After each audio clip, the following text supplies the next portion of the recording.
The night is quiet, and the world feels soft around you. As you settle deeper into your pillow, let me take you back to another time, long ago, where the walls of grand houses rose high, and behind their decorated doors, life was not as graceful as it seemed. Tonight, we are not following the noblemen, the ladies in gowns, or the gentlemen with their polished shoes. Instead, we will walk softly into the shadows, into the narrow back halls, and into the small, drafty rooms where the servants lived. There is a story that unfolds in every great house, whispered in silence, carried by tired footsteps, and written on calloused hands.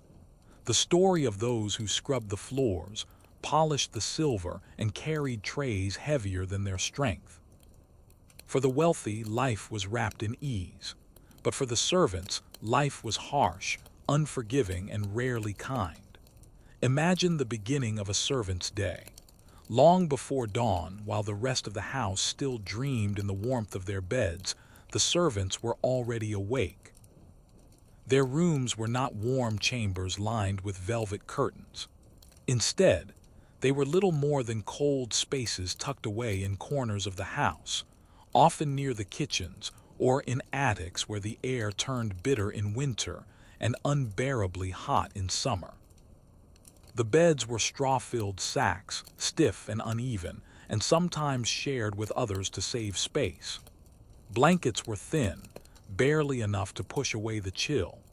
Sleep, when it came, was restless, always knowing that the bell could ring at any moment, summoning them into duty. Their mornings began with quiet footsteps, the sound of bare feet on wooden floors, and the muffled rustle of rough, plain clothing being pulled on in haste. There was no time to stretch or linger. The household demanded readiness, and the servants had to be invisible yet efficient.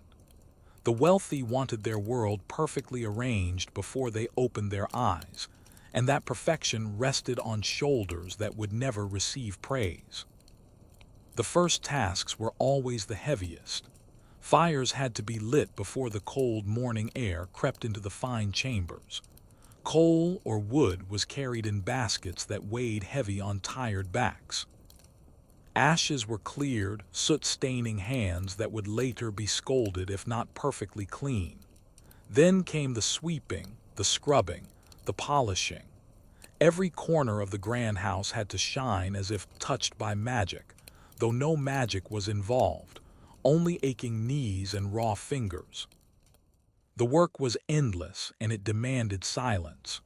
A servant was expected to move like a shadow, to glide unnoticed, to work without disturbing the stillness of the wealthy. The creak of a floorboard, the clatter of a dropped utensil, even a breath too loud could invite punishment. And so, they learned to move softly, as if they were not truly there, as if their existence was only a faint whisper against the grandeur of the house.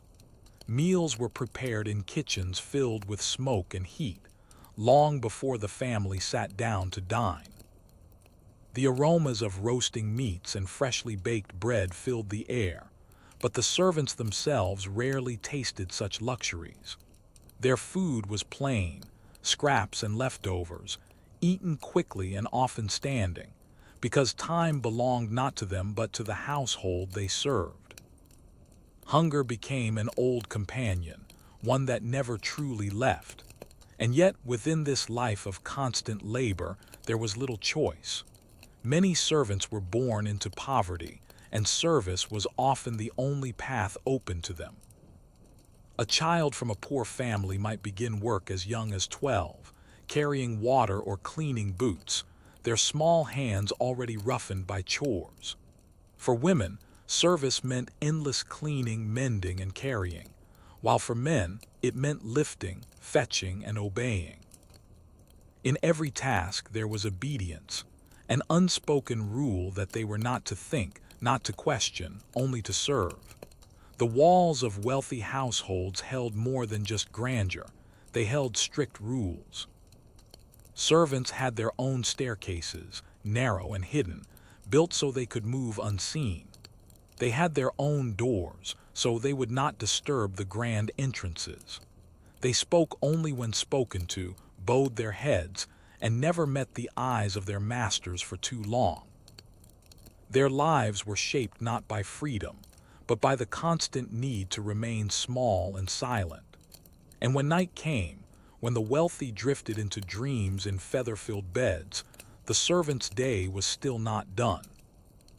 Duties stretched into late hours, with candles needing to be trimmed, fires checked, and halls patrolled in case their masters required anything. Their bodies ached, their eyes burned with fatigue, and yet they endured because to falter was to risk dismissal. And dismissal meant hunger, cold, and despair beyond the gates of the grand house. Life as a servant was not merely hard labor, it was a life of invisibility. Their names were often forgotten, their faces unnoticed, their efforts unacknowledged. And still they carried on, day after day, season after season, creating comfort for others while knowing little of it themselves. Because in the story of the grand houses, it was the servants who held the walls upright, even if no one ever saw them. And yet within these walls, even among the servants themselves, life was shaped by rules and ranks. For just as the wealthy lived by status and hierarchy, so too did the world of service follow its own order, dividing lives even further. The grand houses of the wealthy were like tiny kingdoms of their own. Every person within them, from the master of the household to the smallest scullery maid, had a place in a hierarchy so rigid it felt almost unshakable. For servants, this meant that even within their own ranks, life was divided, structured, and steeped in endless layers of order. At the very top stood the butler, or perhaps the housekeeper if the household was run by a woman. These figures, though still servants, carried a certain dignity. They were trusted with keys, with accounts, with the running of the household itself. Yet even their lives were bound by constant vigilance, always ready for a bell to ring or a voice to call. Beneath them were the maids of different kinds. Parlor maids who dusted and cleaned the rooms where guests would visit, chamber maids who tended the bedrooms, and laundry maids who spent their days in heat and steam, pressing and scrubbing. The scullery maids lived at the very bottom of this order, young, often poor girls who washed dishes until their fingers pruned and cracked, who never left the kitchen, who were rarely noticed at all. For the men, the footmen stood tall, not only for their work but for their appearance. Families would often choose footmen for their height, their neatness, even the shine of their boots. They carried trays, opened doors, and represented the elegance of the house, but beneath the polished surface was the same exhaustion, the same lack of freedom. Then there were the coachmen and stable boys, whose days began before dawn and stretched into darkness, tending horses that received better food and care than they themselves often did. And so, even within this life of servitude, there were layers of privilege and burden. A kitchen maid might dream of becoming a housemaid. A housemaid might look with envy at the lady's maid, who had the honor of brushing fine hair and helping lace expensive gowns. But all dreams, in truth, were small. No servant could hope to cross the invisible wall between their world and that of their masters. To dream of such a thing was to invite disappointment. Their days were measured not by clocks of their own, but by the rhythm of the household. Bells were everywhere, strung through wires that ran from elegant rooms down into the hidden quarters. A ring could come at any moment, a soft chime that meant a fire must be lit, a louder one that meant a tray must be carried, or perhaps a frantic one that summoned help with haste. Servants lived half listening always, ears tuned to the faint metallic sounds that could command their every step. Even leisure was not truly leisure. When the house was quiet, when tasks slowed for just a moment, Servants might steal a few breaths to sit, to rest aching backs, to whisper to one another in hushed tones. But the fear of being caught idle always hung heavy. A sudden footstep, a door opening, could send them scurrying back to their duties. Rest was borrowed, never given. Punishment for failure was sharp and quick. A glass left unpolished, a crease in a bedsheet, a dish arriving lukewarm, such small mistakes could mean a scolding, a deduction in wages, or in some houses, dismissal. And dismissal was more feared than any punishment within the house itself, for outside the gates, poverty waited like a shadow. A servant without work risked hunger, homelessness, or worse.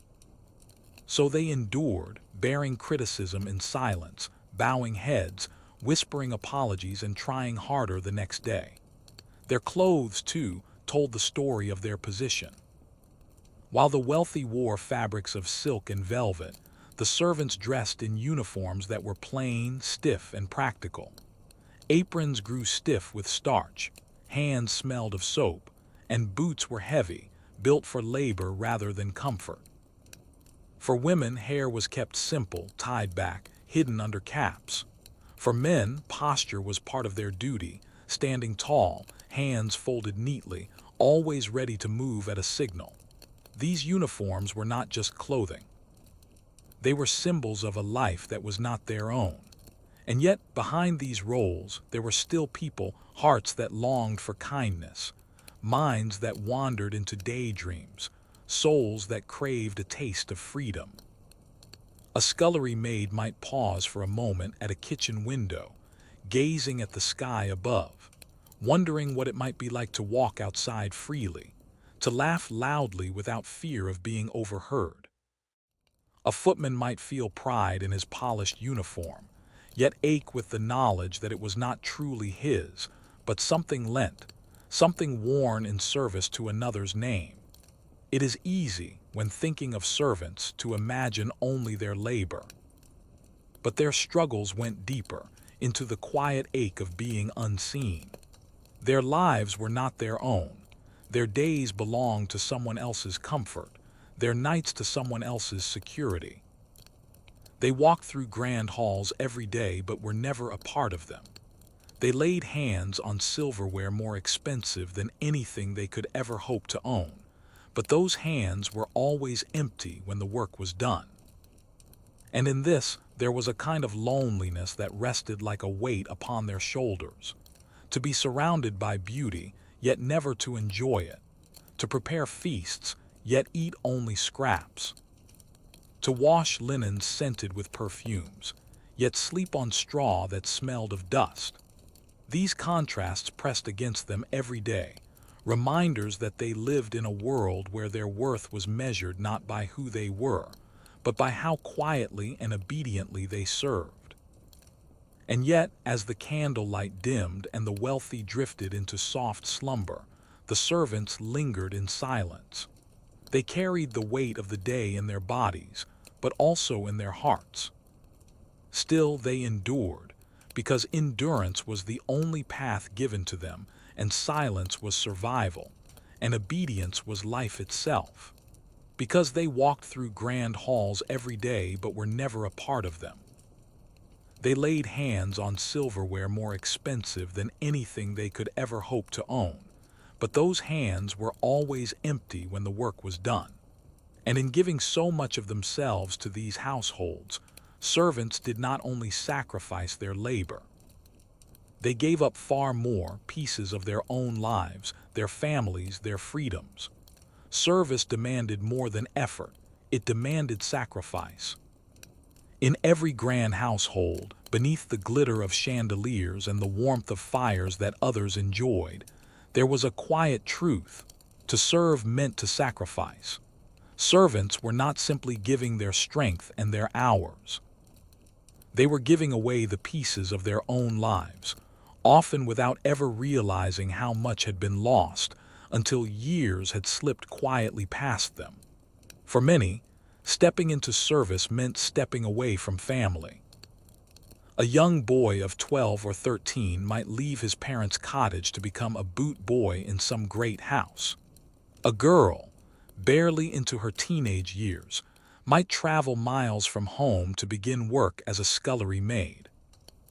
Their families, too poor to keep them, sent them away with hope that the wages, small as they were, might help feed younger siblings.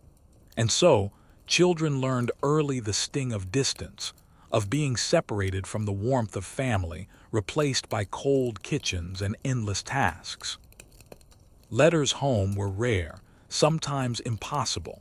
Many could not read or write, and so their stories went untold, their voices unheard. A servant might spend years in a household without seeing their family again. Holidays that were times of laughter and gathering for others passed quietly for them, with only a small moment of rest if their masters allowed it. The ache of missing home never fully left. It simply tucked itself into the corners of their hearts, like a quiet shadow that walked beside them. For women, the sacrifices often cut even deeper. A maid's life left little room for her own dreams of marriage or children. Courtship was rare, frowned upon, sometimes forbidden outright within the walls of the household. A maid who became pregnant was often dismissed without mercy, left to face poverty and shame with no support. Love was a fragile thing in the world of service, something stolen in hushed whispers, brief glances, or stolen moments in the servants' quarters, always shadowed by the risk of discovery. Many women lived their lives serving the families of others, raising the children of the wealthy, while never knowing the embrace of their own. Men, too, bore this weight in quieter ways. A footman might spend decades in one household, his body strong in youth, his back stooped in age, yet never gaining more than a modest wage and a room no larger than a cupboard. The years slipped past, and when strength failed, many were cast aside. Service was not a place to grow old. It was a place to give youth and vigor until neither remained. And then there was freedom, or rather, the lack of it. The wealthy traveled, visited friends, attended grand events, but the servants' lives were confined to the walls of the house. Day after day, season after season, their world shrank to kitchens, corridors, staircases, and chambers that were not their own. Even when they stepped outside, to the stables to fetch water, to carry deliveries, the air of freedom was thin because they were always watched, always bound to return. The hours stretched long. A servant's day often began before the sun had touched the sky and ended long after darkness had fallen. Sleep was a luxury measured not in comfort, but in stolen moments. To rest deeply was to risk not waking in time, and lateness was unforgivable. So they trained themselves to sleep lightly, to rise quickly, to live as if rest was just another duty, not a gift. Imagine for a moment the scullery maid at the end of the day. Her hands raw from endless scrubbing, her back sore from bending, her hair damp with steam from boiling water.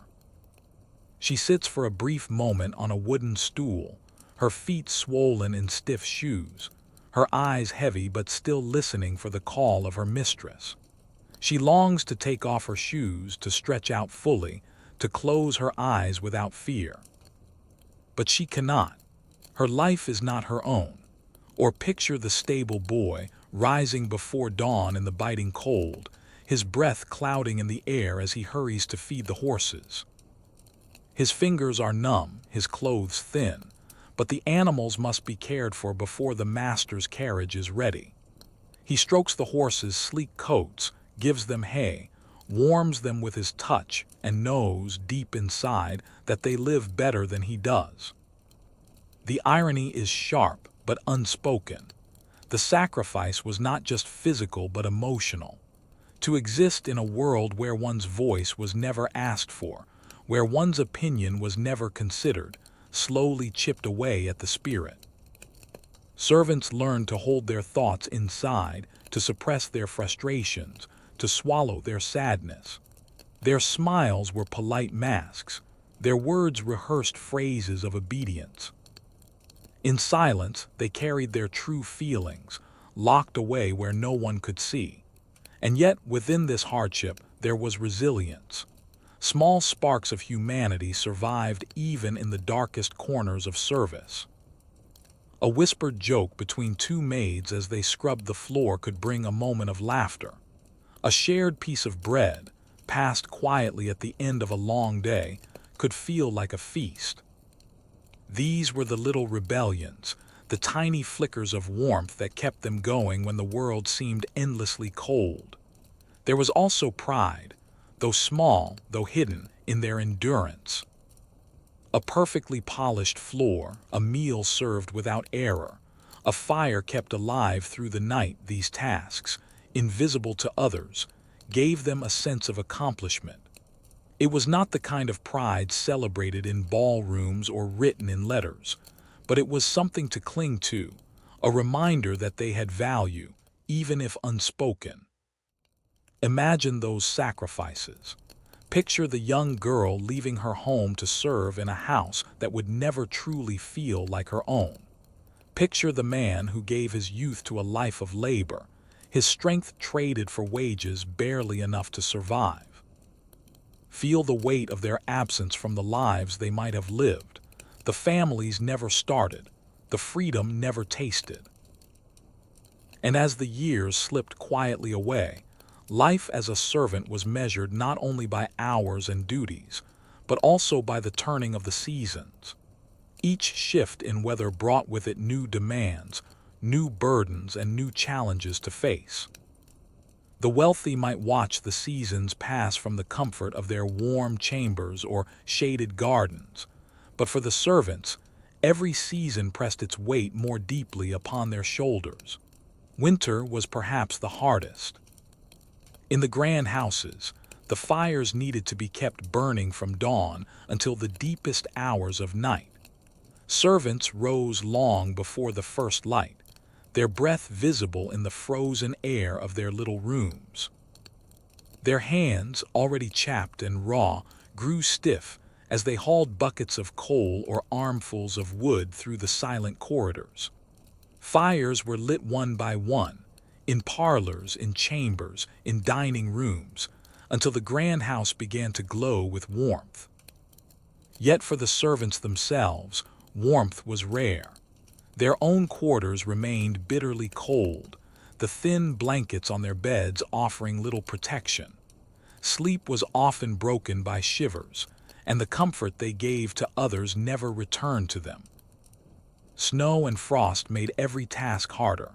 Floors grew slippery, boots wore thin, and clothes never quite dried after being soaked. For those tending stables, winter was especially punishing. Horses needed feeding and grooming no matter the weather, and the stable boys rose in the dark, trudging through snow with numb fingers, their bodies trembling in the cold. They worked until the animals were cared for, while their own hunger and weariness were left unspoken. Yet winter carried a silence, a stillness that seemed to echo in every corridor. The servants moved softly, as though the frost itself was listening. The long nights stretched endlessly and work filled every hour. There was little rest, but there was always duty. Then came summer, and with it, a different kind of hardship. The kitchens, already sweltering with the heat of fires and ovens, became unbearable. Scullery maids worked in steam so thick it clung to their skin, their clothes sticking to their backs, their hair damp with sweat. They labored endlessly, scrubbing pots, kneading dough, carrying heavy trays, all while the air grew hotter and heavier with each passing hour.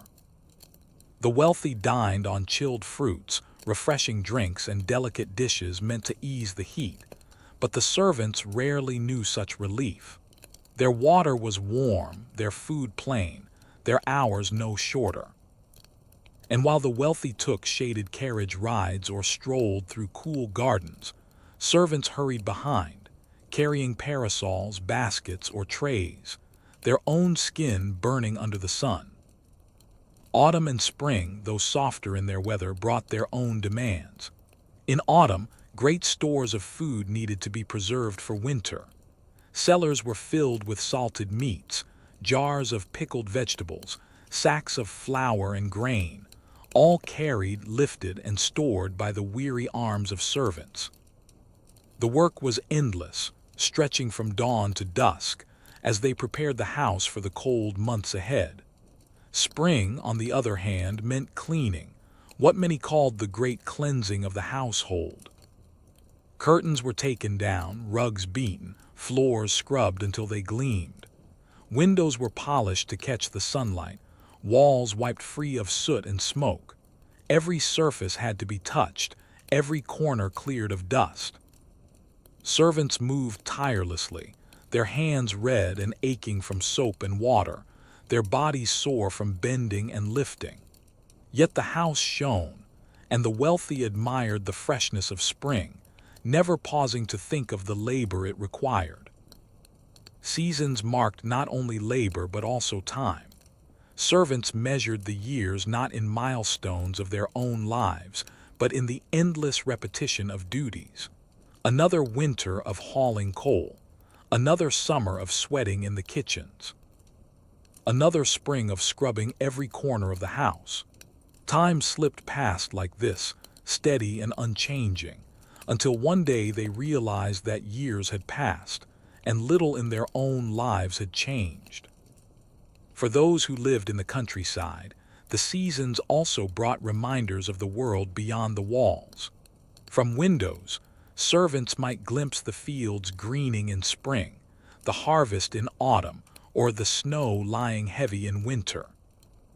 Sometimes during errands or outdoor duties, they felt the wind on their face, smelled the earth after rain, or listened to birdsong in the trees. These were brief moments, fleeting but precious, a reminder of life outside service.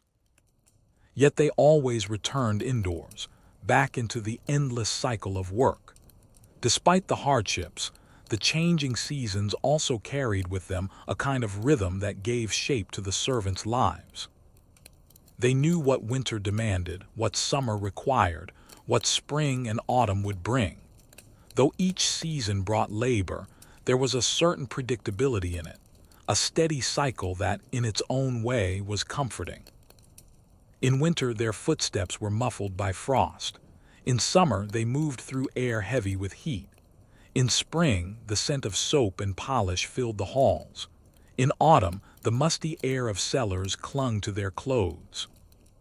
Each detail, each sound and smell became part of the quiet rhythm of their lives. Because just as the seasons came and went, so too did the days of the servants. And though each was filled with labor, each also carried its own quiet song, one that still lingers softly, even now. Even behind the endless tasks and the weight of seasons, in the heart of every grand household, the relationship between master and servant was a delicate dance, one built on rules, distance, and silent obedience. It was a connection that shaped the daily rhythm of life, though it was not built on warmth or closeness. Servants were always near, and yet always apart, like shadows that moved around the family but were never truly seen. To serve was to live under constant watch. The wealthy expected perfection, and even the smallest mistake could invite scorn. A plate carried too slowly, a floor not polished to a shine, a garment pressed with the faintest crease, each detail mattered. For the masters, the household was a reflection of their status. Every guest who entered judged them not only by the splendor of their rooms, but also by the smoothness with which everything ran. And so, the pressure fell upon the servants to create an illusion of effortless grace, even if it cost them their strength and their peace. There were rules for every interaction. A servant was never to speak unless spoken to.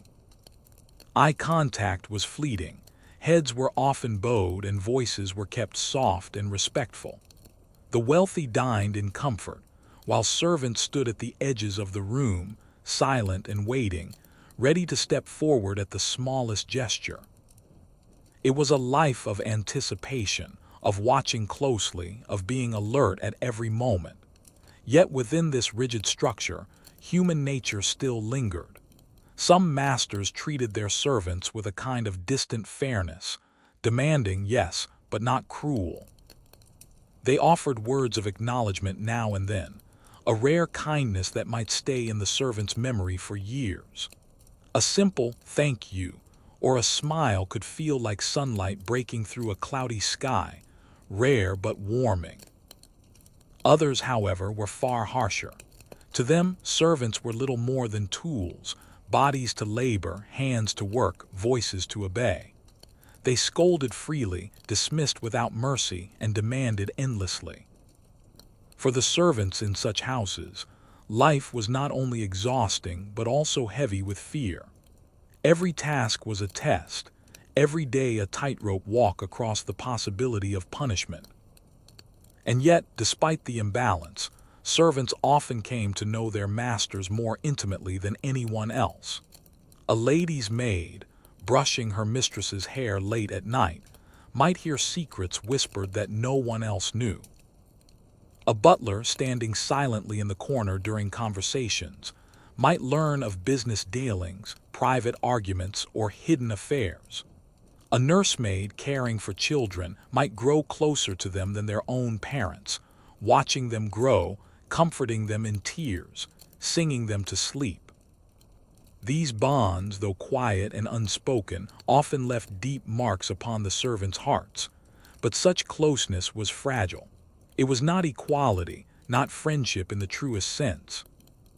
A servant could never forget their place, no matter how much affection grew in secret.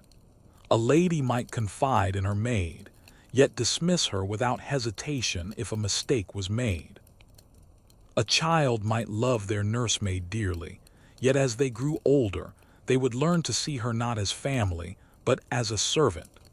The lines between connection and distance were always sharply drawn, and to cross them was to risk everything. There were moments, however, when humanity broke through. A master might offer an old servant a pension when age made work impossible, though such gestures were rare. A mistress might slip her maid a small gift, an old dress, a book, a ribbon, tokens that carried more meaning than their material worth. These small kindnesses, though fleeting, lingered in memory, glowing softly against the backdrop of a harsh and unforgiving life. But far more often, servants endured without recognition. They stood quietly in corners during grand dinners, their presence invisible even as they made the feast possible. They cleaned rooms where guests admired the beauty, without a thought for who had scrubbed the floor on hands and knees. Their labor was constant, yet their names were forgotten. To serve was to live unseen. The distance between master and servant was not only physical but emotional. Servants learned to guard their hearts, to keep their feelings hidden, to live behind masks of obedience. They laughed quietly with one another in the safety of their own quarters, but in front of their masters their faces were composed, their voices controlled. They became, in many ways, two different selves, one in the world of the household, the other in the hidden world of the servants' halls. And yet, even in this divided existence, there was resilience.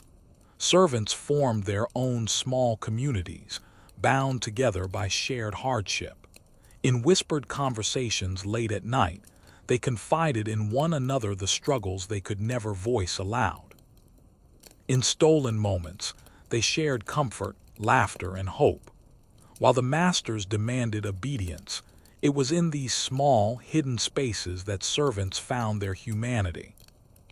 Because in every grand household, behind every glittering surface, there was always this hidden story, a story of closeness without equality, of service without recognition, of lives lived in the shadows of wealth. But perhaps the heaviest burden of all was not the work, nor even the distance between classes. There was, however, another element to the life of servants that made the days feel long and the nights even longer. This was weight of silence, the unspoken truth that their own voices often did not matter within the grand houses they served. Decisions were made above their heads, fortunes were discussed, marriages planned, and alliances formed, all while they poured the wine or cleared the dishes.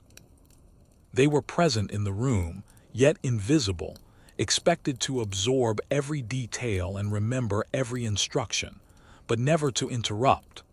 That silence could feel heavy, pressing against their thoughts like a constant reminder of where they stood.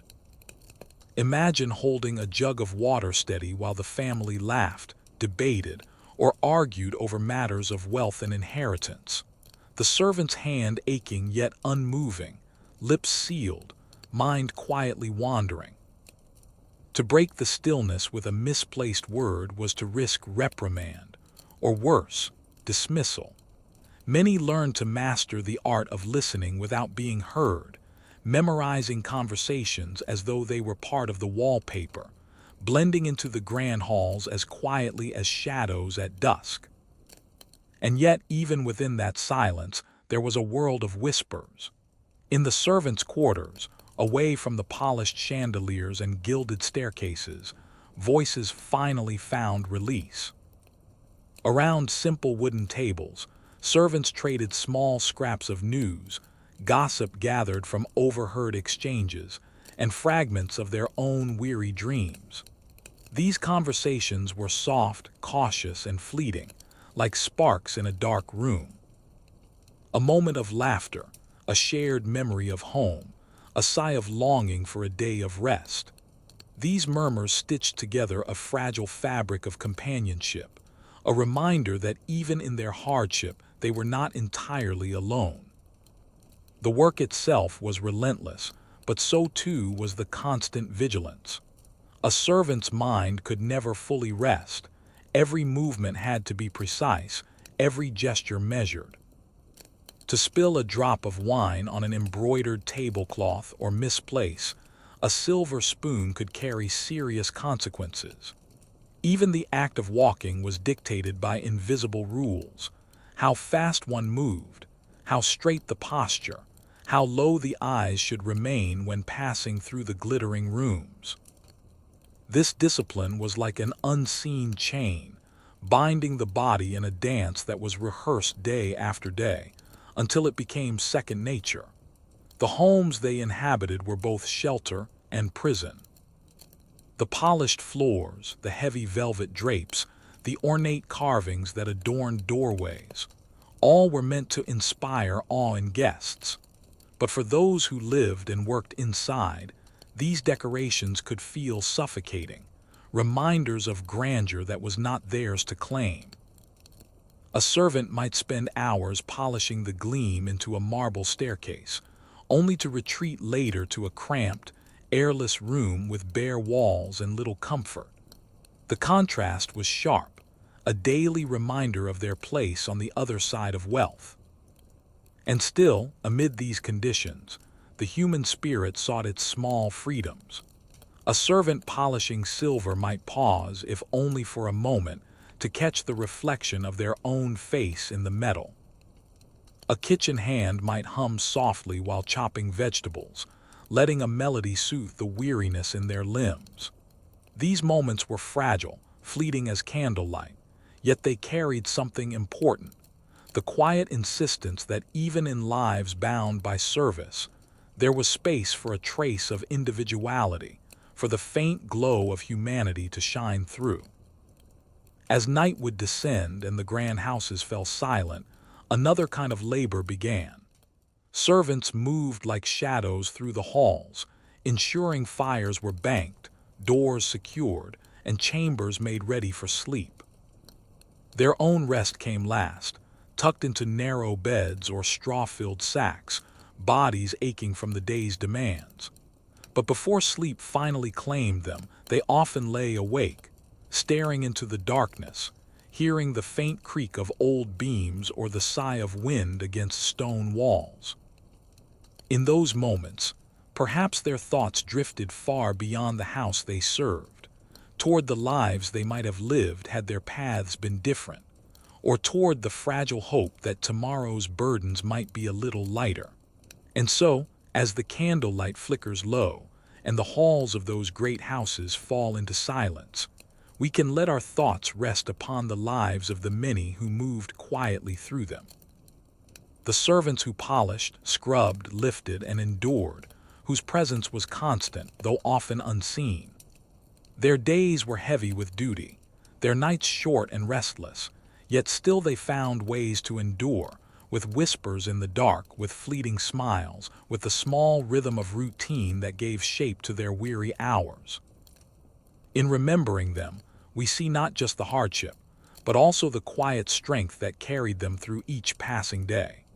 The footsteps on cold stone floors, the hands raw from endless work, the patient stillness as they stood unseen in glittering rooms. These things remind us of the resilience woven into even the harshest lives. Now, as we bring this story to its close, let the images soften in your mind. Picture the last embers of the fire fading in the hearth, the hush of the night wrapping around the house, the servants finally retreating to their small beds. The air is cool and still, the only sound the gentle rustle of straw or the sigh of tired breath as sleep finally finds them. Allow yourself to drift with them into that same quiet rest. The burdens of the day fall away, the weight of duty dissolves, and only calm remains. The night is long, but in its stillness there is comfort, a soft refuge where the mind can finally ease and the body can surrender to peace. You may imagine yourself walking out of those halls now, leaving behind the echo of footsteps, stepping into the quiet of your own night. The story has been told, the voices of the past have grown still, and all that is left is the soft invitation of sleep. Let the calm settle over you like a warm blanket. Let the quiet cradle you, carrying you gently into dreams. And with that, our journey ends. The servants of long ago rest, and so too may you. Close your eyes, let the stillness surround you, and drift slowly, peacefully, into the deep embrace of sleep.